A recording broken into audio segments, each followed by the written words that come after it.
Hi. It started with a number. A casual Tuesday, sun spilling through my office windows, the house quiet. Midday, between client calls, I opened the month-end accounts, a habit more than anything. I like numbers, they didn't lie. The cursor blinked as I logged into our joint portal. Familiar transactions scrolled past. Mortgage, utilities, groceries, a couple of online subscriptions, all expected.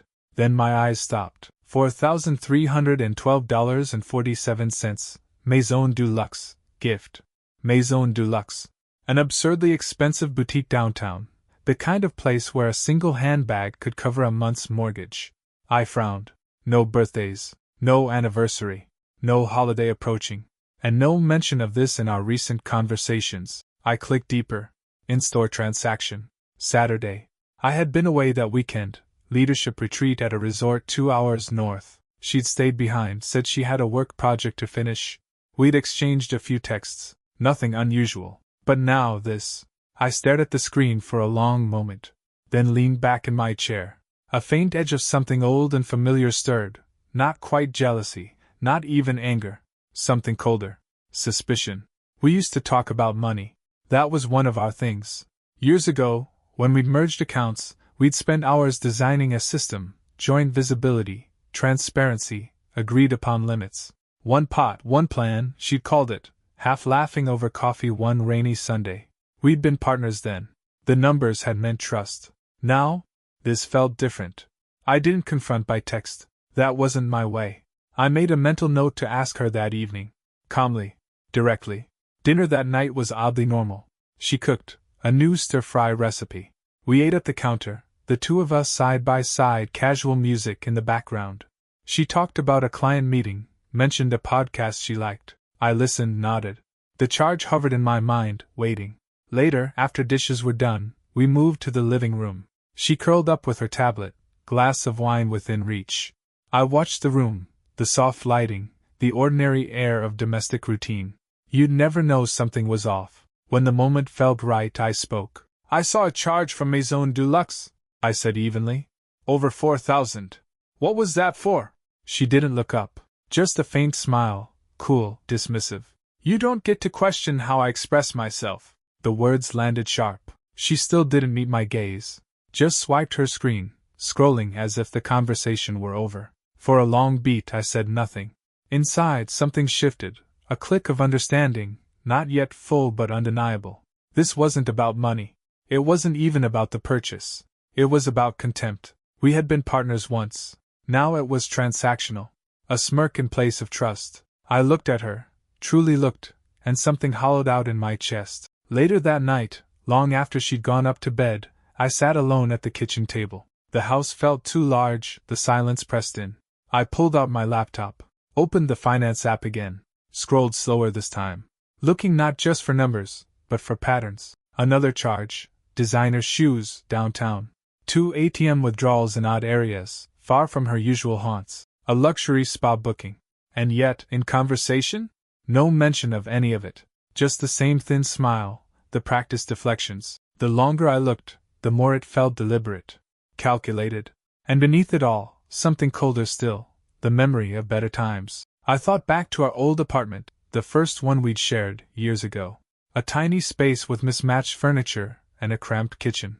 We budgeted together back then, laughed over spreadsheets, made lists of shared goals. I remembered her leaning against my shoulder one night, wineglass in hand, saying, "As long as we build this life together, I don't care how big the numbers are." That memory stung now, because it wasn't about size. It was about honesty. And whatever we were building, it wasn't together anymore. I closed the laptop slowly, sat in the dark for a long while, pulse steady, mind sharper than it had been in months. Something was wrong, deeper than a boutique purchase. I wasn't going to confront. Not yet. I was going to find out. The numbers didn't stop. A week later, I was back at my desk between calls, same sunlit office, same steady espresso habit, and habit led me again to the statements. New charges. Another high-end boutique. 2 more large ATM withdrawals, this time from an area across town she rarely visited. A jewelry store. An unfamiliar cafe chain. None of it had been discussed. Not a word. I checked the dates. each lined up with supposed client meetings, or work sessions. I kept my face neutral when we spoke. At home, I played the part, husband, partner, present but detached. Inside, I was colder now, watching. That Friday evening, opportunity came. We were prepping for a casual dinner with friends, her idea. She breezed through the house, music on, perfume heavy in the air. I watched her move, smooth, composed, untouched by doubt. As she adjusted a vase on the dining table, I asked, tone light but direct, "I noticed more cash withdrawals this week. Everything all right?" She didn't miss a beat. Didn't look up. Her voice slid out soft, polished. "You don't control me." No anger. No defense. Just icy certainty. That was the moment. I felt it. A door closing inside me. It wasn't the money. It was the intent. The choice to treat partnership like a leash, to snap it mid-stride and smirk while doing it. We were done. She just didn't know it yet. I masked it, smiled thinly, played host that night.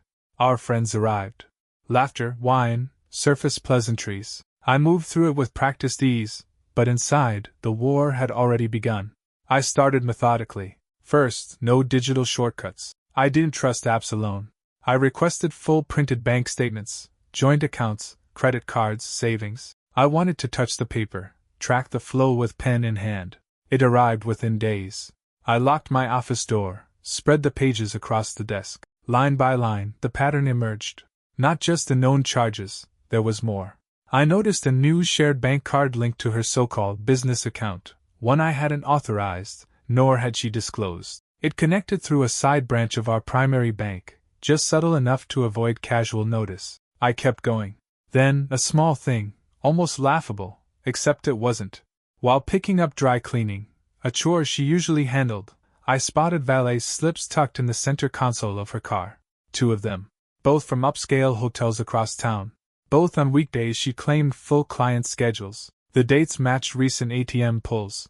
Later that night, when she left her purse open on the kitchen island, I noticed something else. A loyalty rewards card for an elite jewelry store downtown. The same store now showing multiple charges on our statements. I hadn't bought her jewelry in years. Not by neglect, by her choice. "I don't need that," she'd said once. "I prefer meaning over glitter." Apparently, meaning had shifted. I watched her carefully those days. Outwardly, nothing changed. We shared meals, exchanged texts, kept the facade alive. She laughed at shows, made casual weekend plans. Normal life, on the surface. But I knew now. Every smile was paper thin. Every touch a performance. And beneath it, something colder. A woman writing her own script, erasing us line by line. I didn't confront. Not yet. That would give her time to pivot, to clean tracks. No, the game now was patience. Observation. I began documenting everything. Quietly. Charges, dates, locations, patterns. I kept a secure file on a drive, off cloud. At night, I lay beside her in bed, listening to her breath steady into sleep, my mind sharp with plans. Not just spending freely, I thought. Spending against me. The cold part was, even then, some part of me wanted to believe I was wrong, that there was some innocent thread buried in it all. But the numbers never lied. And soon, either would the truth. I didn't sleep much that week. I'd always believed in precision, in numbers, in negotiations, in life. Now that discipline became my edge. I started building the case. No apps, no trackers, nothing that could be tampered with. Manual audit.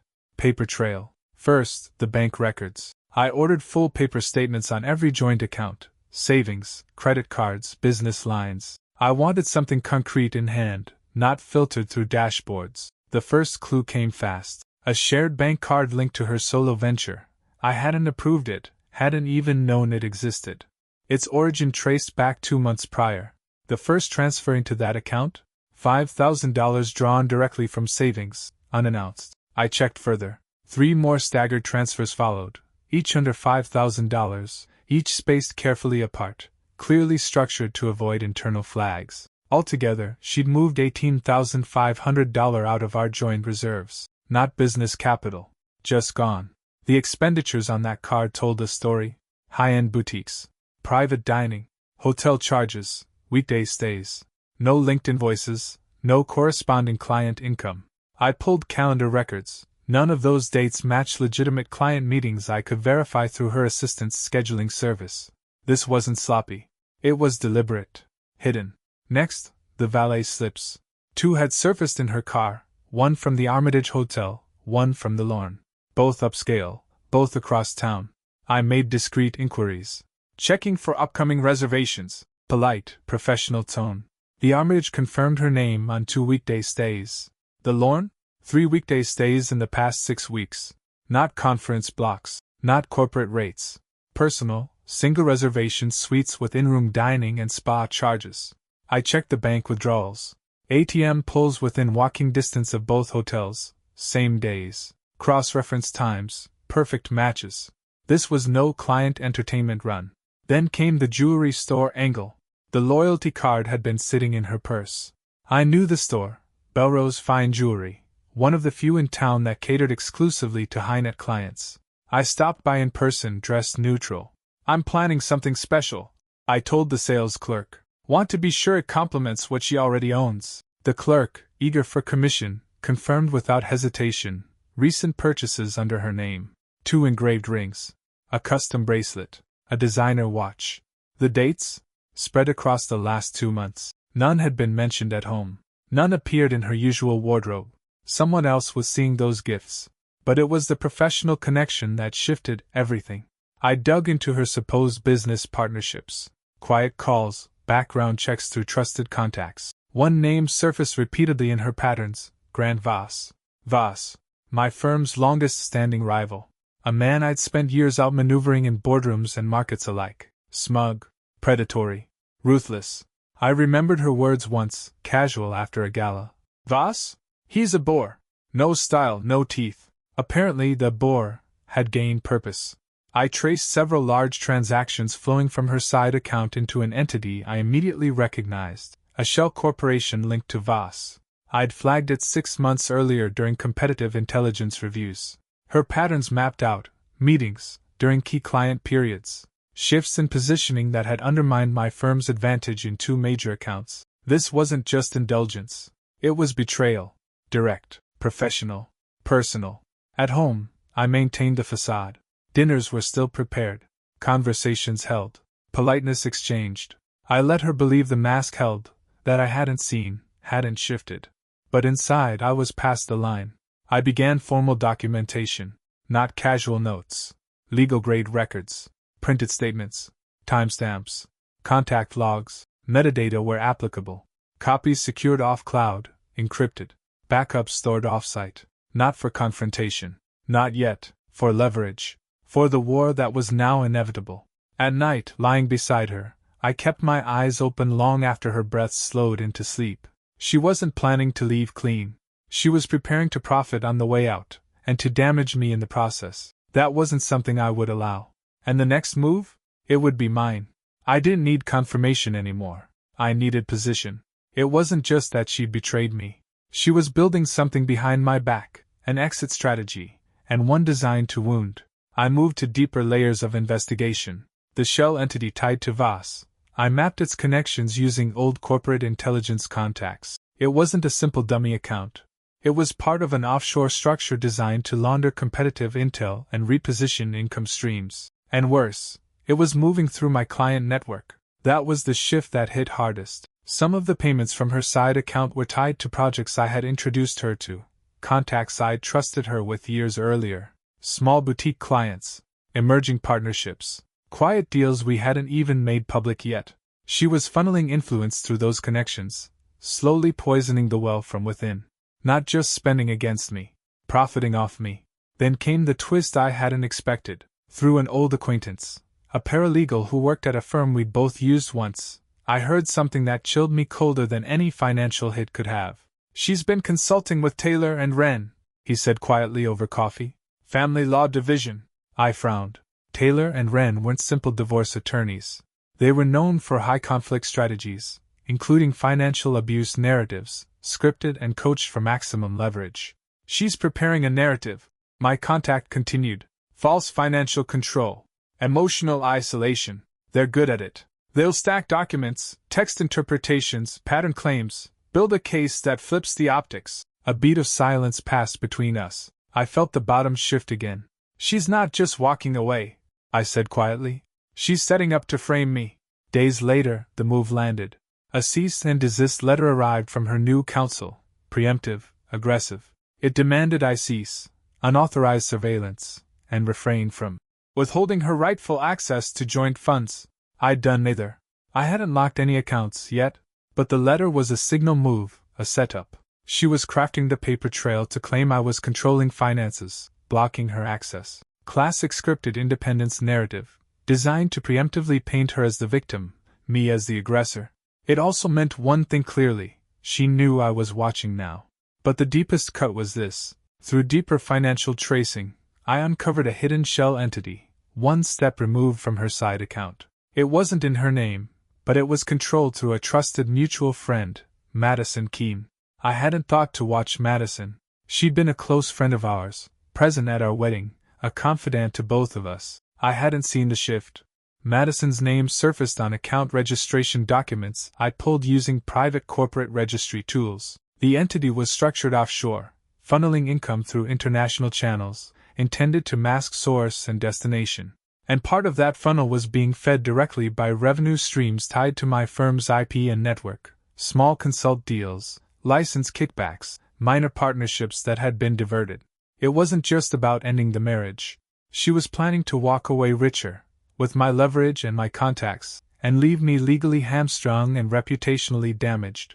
That was when the last tether inside me snapped. Not anger, not grief, something colder, final clarity. This wasn't about love. This wasn't about a failed marriage. This was a hostile extraction. She wasn't leaving clean, and she wasn't leaving unopposed. It was time to move. Once the offshore funnel surfaced, I stopped thinking of this as a marriage. It was an adversarial operation now, one designed to extract, discredit, and destroy leverage. I adjusted accordingly. I started with containment. I closed discretionary credit lines linked to our joint profiles, accounts most vulnerable to rapid withdrawal. I flagged accounts internally at my firm's banking partners, ensuring that any irregular draws would trigger alerts. Then I shifted to legal positioning. I engaged my own counsel, not a typical family lawyer, a strategic litigator with deep experience in financial forensics and reputational defense. I gave him the full dossier I'd compiled: dates, transfers, corporate links, and evidence of collusion with Voss. "You're going to need this airtight," he told me flatly. "She's building a classic high-conflict case. If she moves first, she'll try to own the narrative. She already has," I replied, and handed him the cease and desist letter. The next move came faster than expected. Through another quiet contact, a junior associate at Taylor & Wren, I learned that her legal team was drafting a full financial abuse complaint. It painted me as controlling, isolating, financially manipulative. The script was textbook: manufactured texts, selective record pulls, reframed interactions. They had even begun assembling affidavits from casual acquaintances, friends she'd fed a crafted narrative to over months. Worse, they had looped in Madison Keene, the same friend now tied to the offshore funnel. Madison was providing false statements to reinforce the abuse story. It wasn't just an exit plan. It was a strategic hit, one designed to leave me discredited, vulnerable to both personal and professional fallout. But they had miscalculated one thing. Documentation beats narrative. And I had it. I moved first. Through counsel, I initiated preemptive legal filings, positioning my evidence ahead of her formal complaint. More than that, we secured early injunctions on asset transfers linked to both her side account and the offshore entity. Parallel to that, I took one more step. A quiet call to my firm's internal compliance and risk team, selectively disclosing the shell connections to Voss, supported by proof of IP leakage and revenue siphoning. Not an accusation, a risk disclosure. Once flagged internally, the matter would trigger independent investigation, ensuring that any future claims against me would hit a brick wall of documented fact. Containment first, then counterattack. But the deepest turn came 2 days later. Through my counsel's network, we obtained internal memos from Taylor & Wren, and in them, we found the line that turned strategy into war. She must appear financially isolated, push hard on emotional instability claims, leverage community witnesses. They weren't just painting me as controlling. They were scripting mental health angles, laying groundwork to claim I was unstable, volatile. designed to neutralize professional credibility and damage standing with my clients, board partners, and market peers. That wasn't a marital move. That was a calculated takedown. I read that line 3 times, felt the shift settle inside me. There was no marriage anymore. There was no partnership to save, no trust to reclaim, no hope to salvage. There was only the fight, and the imperative to win it clean. I closed the file, called my counsel. Time to close the accounts, I said flatly. And the marriage. The last move had to be surgical. Before I confronted her, I locked down every line that mattered. I closed the primary joint accounts, moved half of the liquid reserves into a legally segregated account protected under counsel's advisement, a standard, documented action to preserve marital assets during litigation. Bulletproof. I froze joint credit lines, notified banks directly, providing legal grounds under existing risk evidence. I secured business lines, fully severed her access to any firm-connected contacts, partnerships, or data. Internal compliance backed me. The walls were now up, and I notified key clients, carefully, factually, that certain channels had been compromised. No accusations, just formal risk disclosure. That single move gutted the leverage Voss had been building. The house of cards was already tilting. Now it was time to tip it. That night, I came home at the usual hour, kept the routine alive, let her play her part. She was at the kitchen island, laptop open, glass of wine in hand. Casual, unreadable. She looked up as I entered, a smooth smile that barely touched her eyes. "Long day?" she asked, voice light. I said nothing. Walked to my office. Returned with the envelope, thick, dense, methodically prepared. I placed it on the island in front of her. She looked at it, then at me, still composed. "What's this?" I met her gaze level, voice flat. "An itemized record," I said. "Of everything." A flicker, just a fraction, passed through her expression. Not surprise, recognition. She opened the envelope. Pages slid out, financial statements, transaction maps, corporate links, communications trails, the shell structure, the IP leaks, Madison's involvement, the script memos. All of it. She didn't read far. After the first few pages, she pushed the stack away. "You've been spying on me," she said, voice low. Calm on the surface, but the tension was there, the first hairline crack. I didn't flinch. "I documented your actions," I replied. "That's different." She shifted. Tried a new angle, the script beginning to show. "This is controlling behavior, financial intimidation. You have no right." I cut her off, voice even colder. "You built this narrative," I said. "You involved my rival. You siphoned my firm's IP. You staged false claims. You planned to profit on the way out, and frame me in the process." A beat of silence. The mask faltered. Eyes narrowed. "I don't know what you think you've proven," she said, tone harder now. "You can't stop me from accessing what's mine." I let that hang for a moment, then said, voice precise, "You're right. You're entitled to an equitable share, under the law. Which is why the accounts are now secured, the firm is notified, and the courts will handle division, based on facts, not fiction." She stared at me, a long, unreadable look. The old smirk hovered, then faded. Underneath, something colder showed, not anger, calculation breaking down. And that was when I delivered the last line. Not for drama, for truth. "Funny how independence feels," I said quietly. "Without a credit line." I turned, picked up my pre-packed bag, walked to the door. Before stepping out, I said one final thing. No heat, no flourish. "This was your choice. Now live with it." And I left, straight to the corporate apartment I'd secured days earlier. I didn't look back, and I never returned to that house again. The next morning, the legal strike launched. Divorce filed immediately, full documentation submitted. My counsel included the forensic dossier as part of the initial record. No negotiation. No compromise. That filing hit her team before they could file their own false narrative. The preemptive move forced them into defensive posture. Every claim they'd been preparing was now under the shadow of documented evidence. And the ripple began. At the firm, the internal compliance investigation was already underway. Within a week, the leak trail was traced. Voss's entity flagged. His firm faced immediate regulatory review. The compliance board opened an inquiry. The clients she tried to sway? Protected.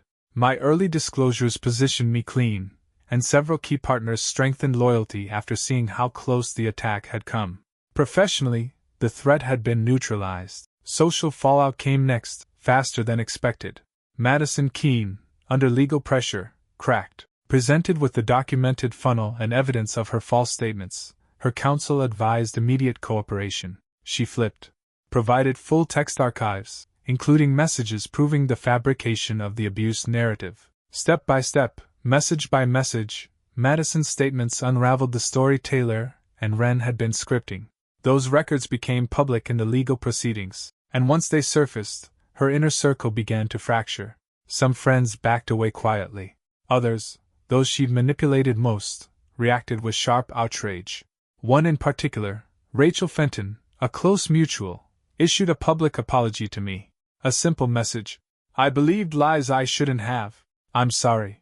And in the midst of it all, she was exposed. The polished facade collapsed under the weight of documented betrayal, legal reversal, and social rupture. She tried to regain control, shifting tactics, softening claims, reaching out indirectly through intermediaries. But the damage was done. The paper trail didn't lie. The narrative she'd built had rotted from within. For me, the process wasn't triumph. It wasn't victory. It was survival.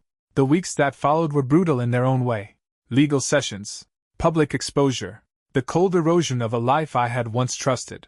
There were nights in the corporate apartment when the weight of it hit hard, not grief for the loss of her, but for the loss of what I'd thought we'd had.